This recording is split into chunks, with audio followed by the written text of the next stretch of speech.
Akhirnya, dana 10 juta tadi dikelolalah sama si Diego. Dibeliin saham yang menurut dia bagus. Dan tiap bulan, dia ngirimin suatu laporan ke 10 orang tadi, termasuk elu di dalamnya. Laporan apakah itu?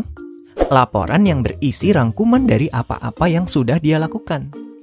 Intinya, duitnya dibelanjain saham apa aja. Sekarang totalnya udah naik berapa persen atau turun berapa persen, dan informasi lainnya. Kita coba rangkum ya. Ada orang namanya Diego. Saat ini dia megang 10 juta dari teman-temannya yang minta dananya dikelola oleh dia.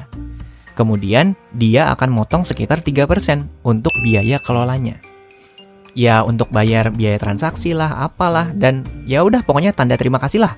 Udah mau ngelola dana kalian semua. Kemudian Diego akan ngebuatin satu laporan setiap bulan atas apa-apa yang dia telah lakukan.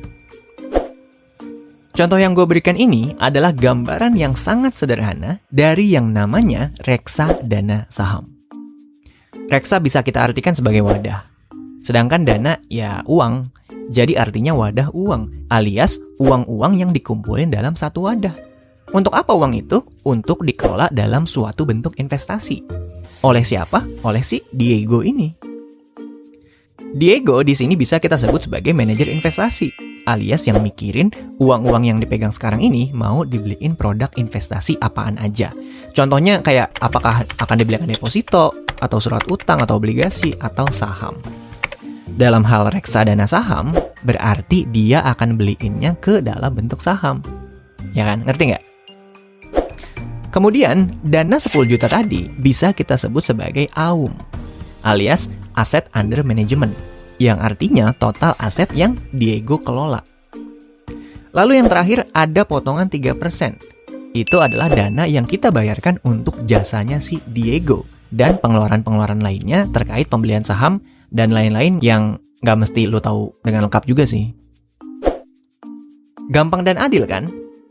Lo nitip dana ke Diego untuk dia kelola, lalu lo bayar deh jasanya sekian persen. Konsep reksadana, simpelnya ya begitu doang.